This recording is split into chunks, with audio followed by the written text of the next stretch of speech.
आइए शुरू करते हैं न्यूज पथ पर सफर। सबसे पहले आपको दिखाते हैं ऐसी तस्वीरें जिनका जिक्र सरेराह है। ये तस्वीरें सुर्खियों में भी है और सोशल मीडिया पर भी। इनसे आपका बाखबर होना बेहद जरूरी है, क्योंकि चौराहे पर इन्हीं की चर्चा है। चर्चा नागपुर पुलिस के अनोखे दिवाली गिफ्ट की भी है। देखिए। दीपावली को लेकर केदारनाथ और बद्रीनाथ में खास तैयारियां शुरू हो गई। केदारनाथ मंदिर को 15 क्विंटल फूलों से सजाया गया है। इससे मंदिर की भव्यता और बढ़ गई। वैसे भगवान केदारनाथ के कपाट 15 नवंबर को भैया दूज के मौके पर बंद किए जाएंगे। इससे पहले बाबा केदार के क्षेत्र रक्षक के रूप में पूजे जाने वाले भैरवनाथ के कपाट शनिवार को बंद होंगे। इसके बाद पूजा की रस्में केदारनाथ में कम हो जाएंगी। नागपुर पुलिस ने कई लोगों को दिवाली से पहले स्पेशल गिफ्ट दिया। दरअसल पुलिस ने चोरी हुई 4.5 करोड़ की रकम और कई चीजें लोगों को वापस कर दी। दीपावली से ठीक पहले ये गिफ्ट मिलने पर लोग खुश हैं, क्योंकि ये चीजें चोरी होने से वो काफी दुखी थे और उन्हें ये वापस मिलने की उम्मीद भी नहीं थी। लेकिन चोरों से जब पुलिस ने इन्हें बरामद किया तो सभी चीजें अब दिवाली से पहले पुलिस ने लोगों को लौटा दी। यूपी के कानपुर में एक शादी चर्चा में आ गई। दरअसल वहां ये शादी ऑनलाइन हुई। दुल्हन मजीहा हुसैन कानपुर में ही थी, लेकिन दूल्हा मोहम्मद हसन यहां से हजारों किलोमीटर दूर जर्मनी में था। लिहाजा मुफ्ती साहब ने लैपटॉप पर ऑनलाइन निकाह पढ़ा। इस दौरान दूल्हे और दुल्हन ने भी इसी तरह शादी की रस्में पूरी की। इस ऑनलाइन शादी में दोनों पक्षों के रिश्तेदार कानपुर में मौजूद रहे। बताया गया कि शादी में दोनों परिवार फिजूल खर्ची नहीं चाहते थे, इसलिए ऐसा किया गया। मध्य प्रदेश के भोपाल में एक प्रत्याशी ने अनोखे अंदाज में चुनाव प्रचार किया। दरअसल कांग्रेस उम्मीदवार रविंद्र साहू प्याज की माला पहनकर लोगों से वोट मांगते दिखे। वो गोविंदपुरा विधानसभा सीट से चुनाव लड़ रहे हैं। उनके मुताबिक वो प्याज की माला पहनकर प्रचार इसलिए कर रहे हैं ताकि जनता को पता चले कि महंगाई कितनी बढ़ गई है। न्यूजीलैंड के क्रिकेटर सचिन रविंद्र का एक वीडियो सोशल मीडिया पर वायरल हो गया, जिसमें एक बुजुर्ग घर में उनके सामने पूजा करती नजर आई। बताया गया कि ये बुजुर्ग रिश्ते में सचिन की दादी हैं। दावा है कि उन्होंने सचिन को अपने सामने बिठाकर उनकी नजर उतारी। असल में सचिन के पिता रवि कृष्णमूर्ति भारतीय हैं। वो खुद भी बेंगलुरु में क्लब क्रिकेट खेला करते थे। यही कारण है कि जब सचिन का जन्म हुआ था तो उन्होंने राहुल द्रविड़ और सचिन तेंदुलकर के नाम को मिलाकर अपने बेटे का नाम सचिन रखा। जिंदगी का सफर सुहाना हो, इसके लिए सावधान रहना जरूरी है। रोजमर्रा की आपाधापी में कुछ देर बैठकर सोचना समझना भी जरूरी है कि आपके आसपास क्या हो रहा है और जो कुछ हो रहा है उससे हमारी जिंदगी, हमारा परिवार कैसे प्रभावित हो सकता है। इसलिए हॉर्न बजाकर बाखबर करने वाली खबर जरूरी होती है। और आज की ये खबर मरीजों का भरोसा तोड़ने वाले डॉक्टर्स से जुड़ी है। तबीयत बिगड़ने पर लोग अस्पताल जाते हैं, इस उम्मीद के साथ कि डॉक्टर के इलाज से उन्हें राहत मिलेगी। और यही वजह है कि डॉक्टर को धरती का भगवान तक कहा जाता है। लेकिन सोचिए कि अगर कोई डॉक्टर इलाज के बदले आपके जीवन से खिलवाड़ करे तो उसे आप क्या कहेंगे? उत्तर प्रदेश के सैफई मेडिकल यूनिवर्सिटी के एक डॉक्टर ने पैसे बनाने के लिए मरीजों को नकली पेसमेकर लगा दिए। ये मामला चौंकाने वाला है, साथ ही सावधान करने वाला भी है। इसलिए इस मामले को लेकर हॉर्न बजाना जरूरी है।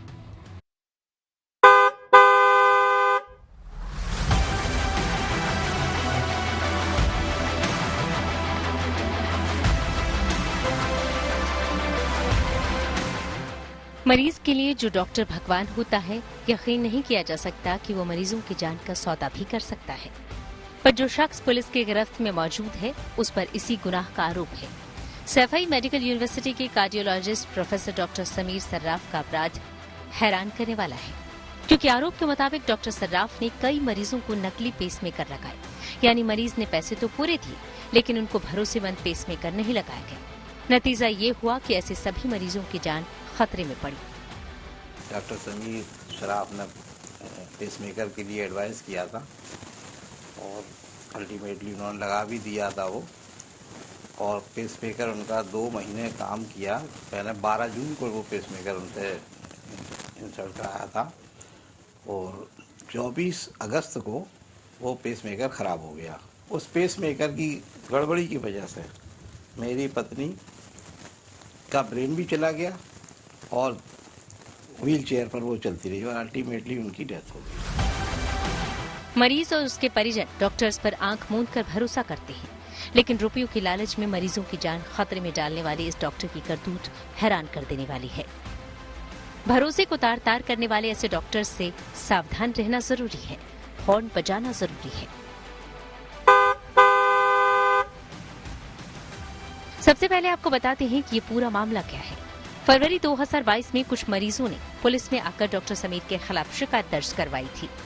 आरोप लगाया था कि उनके हार्ट का ऑपरेशन करके नकली पेसमेकर लगा दिया गया है। इसकी वजह से उनको तकलीफ हो रही है। इस मामले की जांच की गई, जिसमें सामने आया कि सर्राफ ने पेसमेकर लगाने के लिए एक मरीज से 1,85,000 रुपए लिए, जो तय रकम 96,844 रुपए से लगभग 2 गुना है। बताया जा रहा है कि डॉक्टर ने करीब 250 मरीजों को नकली पेसमेकर लगाए। आरोप है कि कंपनियों से डॉक्टर सर्राफ ने समझौता किया था और ब्रांडेड कंपनी की बजाय सस्ती कंपनियों के पेसमेकर लगाने के बदले मिले पैसे से डॉक्टर सर्राफ ने 8 विदेश यात्राएं की थी। शिकायत के साथ ही डॉक्टर समीर सर्राफ का रिश्वत लेते एक सीसीटीवी वीडियो भी सामने आया था। मामले की गंभीरता को देखते हुए पुलिस ने केस दर्ज किया और जांच रिपोर्ट सामने आने के बाद शासन की अनुमति से डॉक्टर को गिरफ्तार कर लिया गया। इनको गिरफ्तार करके 467, 68, 71 IPC की इसमें वृद्धि की गई है तथा यह विवेचना से पाया गया है कि यह व्यक्ति जो है, जो मरीजों को पेसमेकर, जो सैफई में मेडिकल कॉलेज है उसमें आदेश कुमार नाम के जो सुप्रिंटेंडेंट है, चीफ सुप्रिंटेंडेंट है, उसके जो है अधीक्षक थे, चिकित्सा अधीक्षक थे, उनके द्वारा अभियोग दर्ज कराया गया था। ये इसमें जो है उन्होंने पाया कि इनके द्वारा पेसमेकर जो मरीजों को लगाए जाते थे उसमें डुप्लीकेट पेसमेकर लगाने जाने की बात प्रथम दृष्टया विवेचना से पाई गई है। डॉक्टर सर्राफ पर सिर्फ नकली पेसमेकर लगाने का गंभीर आरोप है। इसके साथ ही लगभग 2.5 करोड़ रुपए का घोटाला करके मेडिकल उपकरण खरीदने के मामले में भी उनको दोषी पाया गया है। राजपत्रित अधिकारियों और उच्च स्तरीय डॉक्टर की टीम की जांच में दोषी पाए जाने के बाद पुलिस ने डॉक्टर समीर सर्राफ को गिरफ्तार किया है। अभी तक की जांच से पता चला है कि 250 मरीजों के साथ इस डॉक्टर ने धोखाधड़ी की, लेकिन यह आंकड़ा बढ़ सकता है। पुलिस को अंदेशा है कि इस रैकेट में कई और लोग भी शामिल हो सकते हैं। ये जो पूरे रजिस्टर के हिसाब से देखा गया है उसमें से 200 से 250 लोगों की बताया गया है कि अभी तक की जो हो सकता है तफ्तीश में, अभी चूंकि तफ्तीश चल रही है इसमें, अब और इससे गहराई से पूछताछ की गई है तथ्यों के आधार पर 200 से 250 लोगों के आसपास इसमें प्रभावित होने की बात बताई गई है, जिनको पेसमेकर के साथ इनके साथ जो है कहीं न कहीं से अनियमितता की गई है तथा इनके जीवन से कहीं न कहीं से खिलवाड़ किया गया है। इसमें जो अभी मैंने पुलिस उपाधीक्षक जो उसके विवेचक है उनसे बात किया तो उन्होंने बताया कि सर इसमें और भी कुछ लोग शामिल हो सकते हैं, लेकिन अभी इसमें चूंकि और भी तफ्तीश जारी है, जो तथ्य सामने आएंगे तदनुसार अग्रिम विधिक कार्रवाई की जाएगी। अपने फायदे के लिए मरीजों की जान से डॉक्टर समीर सर्राफ ने जो खिलवाड़ किया है वो चौंकाने वाला है। जरूरी है कि मेडिकल संस्थान ऐसे डॉक्टर्स को लेकर सतर्क रहें। साथ ही मरीजों की जान से खिलवाड़ करने वाले ऐसे डॉक्टर्स के खिलाफ हॉर्न बजाना भी जरूरी है। इटावा से अमित तिवारी के साथ bureau report, good news today. प्रधानमंत्री मोदी जवानों के बीच सेलिब्रेट करेंगे दीपावली। आइए सीधे आपको लिए चलते हैं न्यूज एक्सप्रेसवे, जहां देश की कुछ और जरूरी खबरें कर रही हैं आपका इंतजार। सूत्रों के हवाले से खबर है कि प्रधानमंत्री मोदी इस साल दिवाली जम्मू कश्मीर में LOC पर मनाएंगे। कहा जा रहा है कि वो अखनूर और सुंदरबनी सेक्टर जा सकते हैं। इनके अलावा कुछ और जगहों पर भी तैयारियां चल रही हैं। जम्मू कश्मीर से लेकर दिल्ली तक मौसम ने करवट ली। पहाड़ों में बर्फबारी हुई, जिससे पहाड़ी इलाके एक बार फिर से सफेद चादर में भर गए। वहीं राजधानी समेत कई जगहों पर बारिश भी हुई, जिससे तापमान में गिरावट दर्ज की गई। दिल्ली सरकार ने प्रदूषण संकट के बीच ऑड इवन का नियम टाल दिया। अब 13 से 20 नवंबर तक ये फॉर्मूला लागू नहीं होगा। पर्यावरण मंत्री गोपाल राय के मुताबिक सरकार ने ये ऑड इवन फैसला तब लिया था जब AQI ज्यादा था, लेकिन बारिश से राहत मिली और प्रदूषण का स्तर कम हुआ, लिहाजा अब फैसला बदल दिया गया। दिल्ली में भारत और अमेरिकी रक्षा मंत्रियों और विदेश मंत्रियों के बीच 2+2 बैठक हुई, यानी इसमें रक्षा मंत्री राजनाथ सिंह, विदेश मंत्री S जयशंकर, अमेरिकी रक्षा मंत्री लॉयड ऑस्टिन और अमेरिकी विदेश मंत्री एंटनी ब्लिंकन शामिल हुए। इस दौरान रक्षा और रणनीतिक समेत कई मुद्दों पर चर्चा हुई। दिल्ली के पूर्व उप मुख्यमंत्री मनीष सिसोदिया को राहुल कोर्ट ने अपनी बीमार पत्नी से मिलने की इजाजत दी। वो अब शनिवार को सुबह 10 बजे से शाम 4 बजे तक अपनी पत्नी से मिल सकते हैं। सिसोदिया के वकील ने सुनवाई के दौरान कहा था कि अगर 5 दिन नहीं दे सकते तो 2 दिन की ही इजाजत दे दी जाए। फिर अदालत ने 1 दिन की मोहलत दी। आम आदमी पार्टी के सांसद राघव चड्ढा ने उपराष्ट्रपति और राज्यसभा के सभापति जगदीप धनखड़ से माफी मांगी। राघव सुप्रीम कोर्ट के निर्देश के बाद उनसे मिलने पहुंचे। पंजाब सरकार और राज्यपाल के बीच हुए विवाद पर सुप्रीम कोर्ट ने अहम आदेश दिया। अदालत ने 19 और 20 जून को आयोजित हुए पंजाब विधानसभा सत्र को संवैधानिक रूप से वैध ठहराया। साथ ही कहा कि अब राज्यपाल इस सत्र को वैध मानते हुए अपने पास लंबित बिल पर फैसला लें। अपने आदेश में सुप्रीम कोर्ट ने कहा कि विधानसभा सत्र की वैधता पर राज्यपाल की ओर से सवाल उठाना सही नहीं है। विधानसभा में जनता के चुने हुए प्रतिनिधि हैं। खबरों के एक्सप्रेसवे से आगे रुक करते हैं सियासी ढाबे का, जहां आज की सबसे दिलचस्प खबर मौजूद है। आज हम बात करेंगे बिहार में जारी सियासी घमासान की, जहां मुख्यमंत्री के बयान पर बवाल थमता नजर नहीं आ रहा है। पहले नीतीश सदन में अभद्र बयान देकर विवादों में घिरे थे, तो कल उन्होंने पूर्व मुख्यमंत्री जीतन राम मांझी के खिलाफ तू तड़ाक भाषा का इस्तेमाल किया। अब मांझी दावा कर रहे हैं कि नीतीश का असामान्य व्यवहार इसलिए हो गया है क्योंकि उनको खाने में जहर दिया जा रहा है।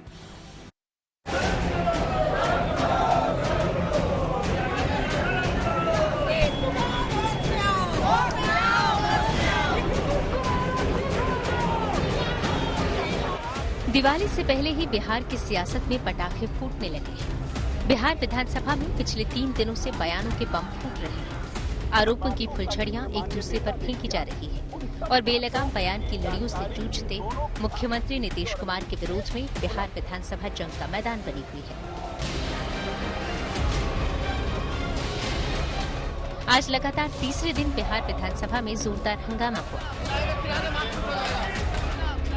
कल सदन में नीतीश कुमार के एक बार फिर से भाषा की मर्यादा लांघ देने और पूर्व मुख्यमंत्री जीतन राम मांझी के खिलाफ तू तड़ाक की भाषा का इस्तेमाल करने के बाद आज सुबह बीजेपी के सदस्यों ने विधानसभा में जोरदार प्रदर्शन किया। दलित पूर्व मुख्यमंत्री के अपमान के विरोध में हो रहे प्रदर्शन के दौरान माहौल इतना तनावपूर्ण हो गया कि विधानसभा में विधायकों के बीच मारपीट की नौबत आ गई। आरक्षण विधेयक पास हो जाने की खुशी में आज जब आरजेडी के विधायक लड्डू लेकर प्रदर्शन कर रहे विधायकों के पास पहुंचे तो प्रदर्शनकारी विधायकों ने इसका विरोध किया। इसके बाद वहां थोड़ी देर के लिए तनाव की स्थिति बन गई। आरक्षण का लकीर बढ़ाया गया, उसके लिए आज हम लोग सब लोग खुशी मना रहे हैं। होली और दिवाली एक साथ मना रहे हैं और देख रहे हैं जिस तरीके से लड्डू को फेंकने का काम किया। ये लोग पिछड़ा विरोधी लोग हैं, ये लोग दलित विरोधी लोग हैं, ये लोग गरीब विरोधी लोग हैं। ये सब लोग के हम लोग बहिष्कार करते हैं। महिलाओं का अपमान करके, दलितों का अपमान करके वो लड्डू बांटते हैं। इसीलिए इन लोगों को थोड़ा सा भी शर्म करना चाहिए। सत्ता पक्ष के जो सरकार में जो माननीय नीतीश कुमार जी हैं या उप मुख्यमंत्री तेजस्वी यादव, उसको तो शर्म है ही नहीं, लेकिन ये अपने विधायकों के द्वारा भी दलितों के अपमान पर लड्डू बंटवाते हैं, महिलाओं के अपमान पर लड्डू बंटवाते हैं। कल मुख्यमंत्री का गुस्सा जीतन राम मांझी पर फूट पड़ा था तो आज जीतन राम मांझी मुख्यमंत्री पर फट पड़े। मांझी इस बात से आहत थे कि उनसे न केवल उम्र बल्कि सियासी करियर में भी जूनियर नीतीश कुमार ने शालीनता की सीमाओं की धज्जियां उड़ाते हुए उनका सदन में अपमान कर दिया। माननीय मुख्यमंत्री जी ने तपाक में आकर के हमारे ऐसा जो 80 वर्ष का जो प्रतिनिधि है और वो 74 वर्ष के हैं, तुम ताम की बात की। वो 67-68 में किसी तरह डिग्री प्राप्त किया है। जीतन मांझी 66 में डिग्री प्राप्त किया है। वो 74 वर्ष के हैं, हम 80 वर्ष के हैं। 1980 में हम विधायक रहे और वो 1985 में आए। उनको तुम ताम करना नहीं चाहिए था। बिहार विधानसभा में पिछले 3 दिनों में नीतीश कुमार का 3 अलग अलग रूप देखने को मिला है। 7 नवंबर को उन्होंने सदन में अपने ज्ञान का बखान करते हुए भाषा की मर्यादा के चिथड़े उड़ा दिए। 8 नवंबर को जब उन्हें अपने बेशर्म बयान पर अफसोस हुआ तो उन्होंने इसके लिए माफी मांगी और 9 नवंबर को एक बार फिर से वो सदन में एंग्री मैन के अवतार में दिखे और पूर्व मुख्यमंत्री जीतन राम मांझी को अनाप शनाप कह दिया। नीतीश कुमार के मूड स्विंग के पीछे मांझी के भी साजिश की आशंका जता रहे हैं। माननीय मुख्यमंत्री जी को तो हम लोग कह ही चुके हैं कि उनके भोजन में पिछले कई एक दिनों से विषैला पदार्थ मिला करके साजिशतन जल्दी किसी को चीफ मिनिस्टर का गद्दी मिले, इसके लिए एक साजिश के तहत उनको विषैला पदार्थ खिलाया जा रहा है, जिसका नतीजा है कि महावीर चौधरी के पोर्ट्रेट पर उन्होंने माल्यार्पण नहीं किया, अशोक चौधरी के माथे पर दे दिया जो जीवित है।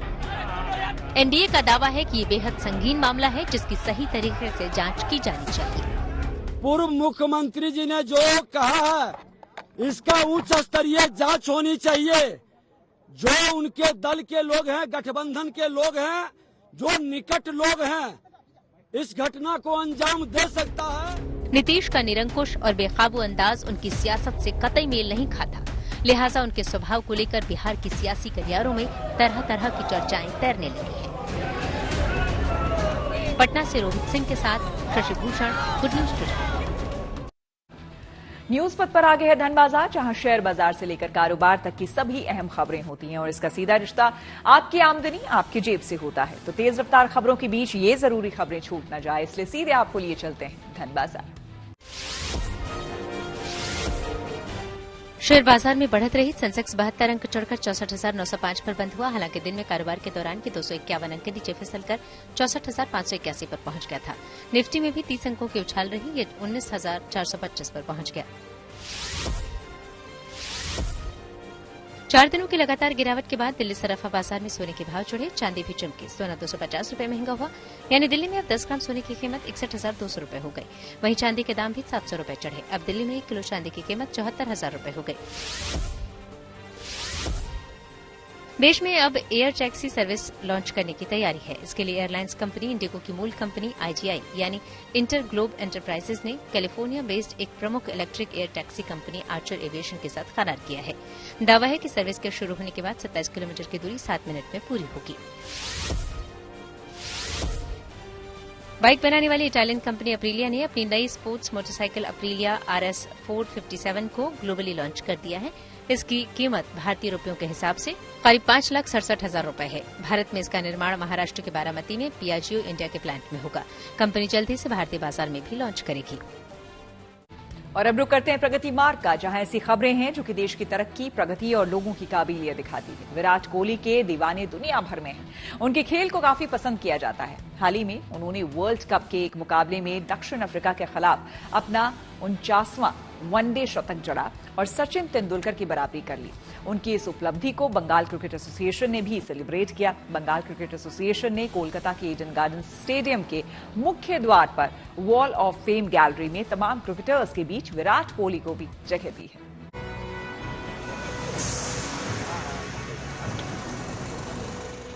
कोलकाता के ईडन गार्डन्स क्रिकेट स्टेडियम के मुख्य द्वार पर लगी विराट कोहली की ये तस्वीर खास है।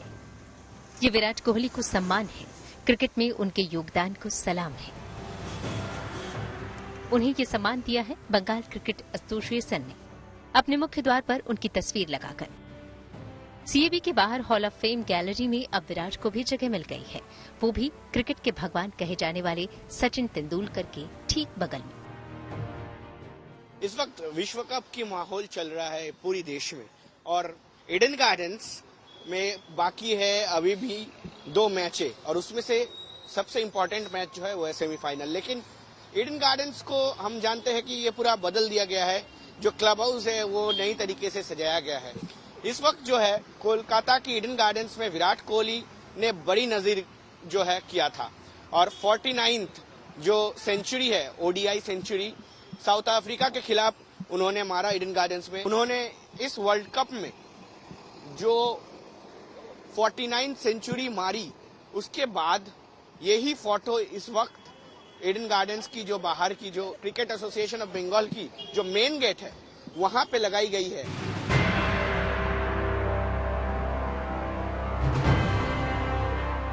बंगाल क्रिकेट एसोसिएशन के मेन गेट पर बने इस फेम गैलरी में कई क्रिकेट खिलाड़ियों के खास लम्हों की तस्वीरें हैं। कपिल देव से लेकर VVS लक्ष्मण, सौरव गांगुली, MS धोनी भी हैं और अब विराट कोहली भी इनमें शामिल हो गए हैं। उन्होंने हाल ही में अपने करियर का 49वां वनडे शतक लगाया है और इस रिकॉर्ड में सचिन तेंदुलकर की बराबरी कर ली है और उनके इसी खास पल को इस फोटो गैलरी में समेटा गया है। विराट कोहली के दुनिया भर में फैंस हैं। ऐसे में ईडन गार्डन्स में होने वाले विश्व कप के बाकी मुकाबलों को देखने के लिए जब क्रिकेट के दीवाने यहां आएंगे तो विराट कोहली के उस खास पल को भी याद करेंगे जब उन्होंने ईडन गार्डन के इस मैदान को अपने 49वें शतक से यादगार बना दिया था। Anirban Singh, Kolkata, good news today. और अब बात अयोध्या की कर लेते हैं। प्रभु श्री राम की ये पावन नगरी 7वें दीपोत्सव के लिए पूरी तरह से सज धज कर तैयार है। इस बार के दीपोत्सव में 21 लाख से ज्यादा दियों को सरयू के घाटों पर रोशन कर फिर विश्व कीर्तिमान बनाने की कोशिश की जाएगी। इसके अलावा कई रंगारंग और सांस्कृतिक कार्यक्रम होंगे। इनमें laser light and sound show के साथ वाटर शो देखने को मिलेगा। साथ ही जन्मभूमि पथ और राम पथ को भी रंग बिरंगी लाइटों से रोशन किया गया है। वहीं दीपोत्सव के दौरान रामचरितमानस के 7 अध्याय बालकांड, अयोध्या कांड, अरण्य कांड, सुंदर कांड, किष्किंधा कांड, लंका कांड और उत्तर कांड पर आधारित झांकियां निकाली जाएंगी। यही नहीं, लोक कलाकार भी अपनी कला का प्रदर्शन करते हुए दिखाई देंगे। इस बार का ये दीपोत्सव कार्यक्रम इसलिए भी खास होने जा रहा है क्योंकि मंदिर के गर्भगृह में रामलला की प्राण प्रतिष्ठा से पहले का ये दीपोत्सव है और यही वजह है कि प्रशासन की ओर से इस बार के दीपोत्सव को भव्य और दिव्य बनाने के लिए कोई कोर कसर नहीं छोड़ी गई है। इन 8 तस्वीरों के जरिए आप अयोध्या की इसी भव्यता का अंदाजा लगा सकते हैं। 7वीं तस्वीर राम मंदिर की सबसे लेटेस्ट तस्वीर है, जबकि 8वीं तस्वीर उत्तर प्रदेश के मुख्यमंत्री योगी आदित्यनाथ की है, जिन्हें आज राम मंदिर ट्रस्ट के महासचिव चंपत राय और कोषाध्यक्ष गोविंद देव गिरी ने 22 जनवरी को होने वाले प्राण प्रतिष्ठा कार्यक्रम के लिए निमंत्रित किया। वो 5 मंच रामकथा पार्क के अतिरिक्त है जहां पे रामलीलाओं का मंचन होगा और इस बार 4 देशों की रामलीलाएं अंतर्राष्ट्रीय स्तर की होगी और प्रदेश स्तर पे 21 रामलीलाओं का मंचन किया जाएगा जो लगातार 3 दिन तक संचालित रहेगा। और हम लोग का ये प्रयास है कि जो मुख्य कार्यक्रम यहाँ राम की पैड़ी में है उसमें लाइट एंड साउंड होगा, प्रोजेक्शन मैपिंग है, उस कार्यक्रम को हम लोग बाद में भी उसको प्रसारित करेंगे और उसको दिखाएंगे लोगों को, तो इससे ज़्यादा से ज़्यादा लोग इसका आनंद ले सकें। और साथ साथ जो 24 LED है वैन है उसको लगाया गया है शहर के विभिन्न चौराहों तिराहों पे स्थलों पे, जो महत्वपूर्ण स्थल है कि वहाँ पे भी लोग इस जो मुख्य कार्यक्रम का आनंद ले सकेंगे। तो सबसे महत्वपूर्ण है कि हम इसको कार्यक्रम को विस्तार दे रहे हैं और दीप जो हम प्रज्वलित कर रहे हैं लगभग 24,59,000 दीप हमारे जो 51 घाट है यहाँ पे राम की पैड़ी और उसके संलग्न उसमें जलाए जाएंगे, दीप प्रज्वलित किए जाएंगे और उसमें फिर Guinness book of world record का भी हम लोग का होगा। ये 7वां लगातार Guinness book of world record में हम लोग दर्ज कर पाएंगे, ऐसा हम लोग का प्रयास होगा। 500 वर्षों के बाद भगवान को उनकी जन्मभूमि उनका घर वापस मिल रहा है, तो ये दीपोत्सव उसके लिए है और ये चौथा उत्सव अयोध्या को मिला है।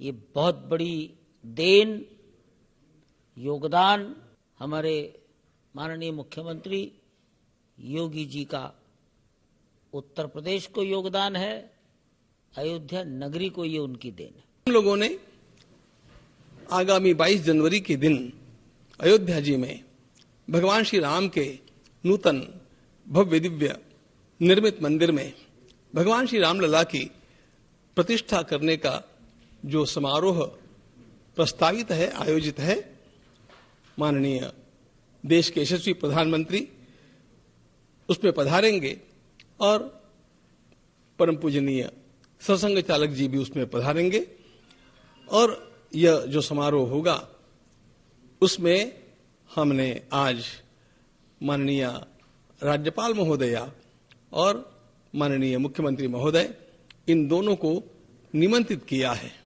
22 जनवरी को अयोध्या में बन रहे राम मंदिर में रामलला विराजेंगे, यानी कि रामलला की प्राण प्रतिष्ठा होगी और इसी वजह से उससे पहले पड़ने वाले दीपोत्सव को ऐतिहासिक बनाने की तैयारियां लगभग पूरी हो गई हैं। हर साल की तरह इस साल भी दीपोत्सव के सहारे राम नगरी में नया वर्ल्ड रिकॉर्ड बनाने का लक्ष्य रखा गया है। आपको बता दें कि नया विश्व रिकॉर्ड बनाने के लिए इस बार 21 लाख दिए जलाने का लक्ष्य रखा गया है, जिसके लिए राम की पैड़ी के अलावा सरयू नदी के 51 घाटों पर करीब 24 लाख दिए जलाए जाएंगे। रिकॉर्ड के लिए तय की गई संख्या से 3 लाख ज्यादा दिए जलाने की वजह यह है कि अगर कुछ दिए तय समय से पहले बुझ गए तो भी 21 लाख दिए जलाने का लक्ष्य हासिल हो जाए। दीपोत्सव का Guinness book of world record में दर्ज होने के लिए दियों का 5 मिनट तक जलना जरूरी है। इसके लिए हर दिए में 40 मिलीलीटर सरसों का तेल डाला जा रहा है। उस लिहाज से 24 लाख दियों को जलाने के लिए 1 लाख लीटर सरसों का तेल और 27 लाख बाती का इंतजाम है। राम की पैड़ी में 14 × 14 इंच के ब्लॉक्स बनाए गए हैं। हर ब्लॉक में 196 दिए सजाए गए हैं। इस बार सरयू के घाटों पर दियों की मदद से राम कथा के प्रसंग बनाए भी गए हैं। महज 2 महीने बाद ही राम मंदिर के गर्भगृह में रामलला बरसों बाद ठाठ से विराजमान होने जा रहे हैं। यही वजह है कि इस दीपोत्सव की भव्यता को और बढ़ाने के लिए 3D इम्पैक्ट पर राम मंदिर मॉडल का निर्माण कर उसे 1,08,000 दियों से रोशन किया जाएगा। घाट नंबर 10 पर बनने वाले इस राम मंदिर मॉडल में प्रभु श्री राम को विजय मुद्रा में अयोध्या में प्रवेश करते हुए दिखाया जाएगा, ताकि लोगों को त्रेता युग वाली दिवाली का अनुभव कराया जा सके। और न्यूज पथ के सफर में अब सोशल अड्डा का रुख करते हैं, जहां आज बात धनतेरस की। धनतेरस पर समृद्धि की देवी लक्ष्मी और भगवान कुबेर की पूजा हो रही है। साथ ही खरीदारी के लिए बाजारों में रौनक है। लोग सोना, चांदी और दूसरी चीजों की खरीदारी कर रहे हैं। धनतेरस पर लोगों से बातचीत की हमारे संवाददाता मनीष चौरसिया ने। खरीदारी का ये दौर बेहद तेजी से आगे बढ़ता हुआ आज से दिवाली का उत्सव शुरू हो चुका है। कल छोटी दीपावली है, इसके पहले लोग सब कुछ पूजा का सारा सामान खरीद लेना चाहते हैं। हर दुकान पर आपको कोई न कोई दिखाई पड़ जाएगा। यहाँ पर भीड़ हर दुकान पर है। ऐसा नहीं कि आज कोई भी दुकानदार मायूस होकर बिना ग्राहक के बैठा हुआ है। पूरी मार्केट में हर दुकान पर आपको दुकानदार दिखाई ही पड़ जाते हैं। क्या कुछ ले रहे हैं आप दिवाली के लिए? अभी तो बस देख ही रहे हैं। Thank you. अभी तो बस दिए देख रहे हैं, मूर्ति देख रहे हैं। धनतेरस के लिए क्या लिया? अभी नहीं लिया, अभी देख रहे हैं। जस्ट ऑफिस से फ्री होकर के मार्केट ही आए हैं। मैम क्या कुछ खरीद रहे हैं आप लोग घर के लिए? दिया, तोरण और कंदील, कलर्स, रंगोली कलर्स। आज क्या लिया धनतेरस के लिए? बस यही सब डेकोरेशन आइटम्स ले रहे हैं। इसके लिए कोई बर्तन या फिर चांदी वगैरह नहीं? हाँ, अभी लेने जाएंगे हम लोग। कलर आप क्या ले रहे हो? चांदी का गिलास। बहुत भीड़ है क्या शॉपिंग के लिए? हाँ जी, आज बहुत भीड़ है। प्रॉब्लम हो रही है? नहीं, दुकानें लगी हुई हैं, पर बारिश हो रही है। मौसम ने बहुत तंग किया हुआ है दिवाली के टाइम पे। बारिश? हाँ जी, लेकिन पोल्यूशन कम हो जाएगा। बिल्कुल, ये अच्छी राहत है दिल्ली सरकार और नोएडा के लिए। तो यही आप जो ये लोग देख रहे हैं कि हाथों में हैंडबैग है, ऑब्वियस सी बात है कि ये अपने ऑफिस से आ रहे हैं। अब टाइम मिला है तो अब बाजार पहुंचे हैं और खरीदारी इसी तरह से जारी है। इस बार की खरीदारी से जितने भी दुकानदार हैं, तो ट्रेडर्स एसोसिएशन है, वो उम्मीद कर रहे हैं कि उनका कई सालों का सूखा जो कोविड के पहले से शुरू हुआ था, वो सूखा खत्म हो जाएगा। इस बार हर किसी के लिए दिवाली रंगों भरी होने वाली है। कैमरामैन शैलेंद्र के साथ Manish Chaurasia, good news today, Noida. देश में एयर टैक्सी चलाने की तैयारियां तेज। टेक्नोलॉजी से जुड़ी ऐसी ही हर एक जरूरी खबर को जानने समझने के लिए आपको लिए चलते हैं डिजिटल गली। केंद्रीय सूचना और प्रसारण मंत्रालय ने डिजिटल विज्ञापन नीति 2023 को मंजूरी दे दी। निजी वेबसाइट और ऐप भी इसके दायरे में आ जाएंगे। यानी अब केंद्रीय संचार ब्यूरो विज्ञापन के बदले वेबसाइट और ऐप को भी पैसे देगा। नई नीति के तहत वेबसाइट और मोबाइल ऐप को 4 कैटेगरी में बांटा गया है। देश में जल्द एयर टैक्सी चल सकती है। दरअसल देश की सबसे बड़ी एयरलाइन इंडिगो को ऑपरेट करने वाली कंपनी इंटरग्लोब एंटरप्राइजेज ने एक करार किया। यह करार अमेरिकी कंपनी आर्चर एविएशन के साथ हुआ। इसके तहत अब साल 2026 तक पहली इलेक्ट्रिक एयर टैक्सी चल सकती है। दावा है कि ये सेवा लॉन्च होने के बाद 90 मिनट का सफर महज 7 मिनट में हो सकता है। खबर है कि गूगल अगले महीने लाखों जीमेल अकाउंट डिलीट करेगा। इसमें वो अकाउंट हटाए जाएंगे जो पिछले 2 साल से सक्रिय नहीं है, यानी उनमें लॉगिन नहीं हो रहा। पंत की होगी आईपीएल में वापसी। जी हां, खेल जगत से जुड़ी और खबरों को जानने के लिए आइए सीधे चलें खेल चक्कर। IPL team Delhi Capitals team के क्रिकेट डायरेक्टर सौरव गांगुली ने ऋषभ पंत की वापसी पर खुशी जताई। उन्होंने कहा कि ये अच्छा है, वो अगले सीजन में खेलते नजर आएंगे।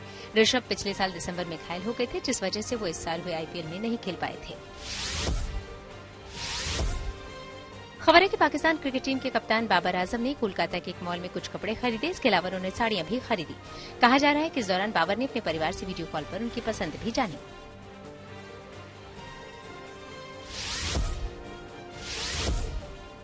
वर्ल्ड कप में शनिवार को 2 मुकाबले होंगे। पहला मैच सुबह ऑस्ट्रेलिया और बांग्लादेश के बीच होगा, तो दूसरा मैच पाकिस्तान और इंग्लैंड के बीच खेला जाएगा। ये दोनों ही मैच औपचारिकता भर माने जा रहे हैं, क्योंकि सेमीफाइनलिस्ट लगभग पहले से तय हैं। अब पाकिस्तान किसी अलग करिश्मे के साथ ही सेमीफाइनल में पहुंच सकता है। टीम इंडिया के ऑलराउंडर गुरकीरत सिंह मान ने अंतर्राष्ट्रीय क्रिकेट से संन्यास का ऐलान कर दिया। उन्होंने 2016 में डेब्यू किया था। उन्होंने भारत के लिए 3 वनडे मैच खेले और उसके बाद वो आईपीएल में गुजरात टाइटंस टीम की ओर से भी खेले। तो इसी के साथ न्यूज पथ में मेरे यानी श्वेता झा के साथ फिलहाल इतना ही। देश दुनिया की तमाम पॉजिटिव खबरों के लिए आप देखते रहिए गुड न्यूज टुडे।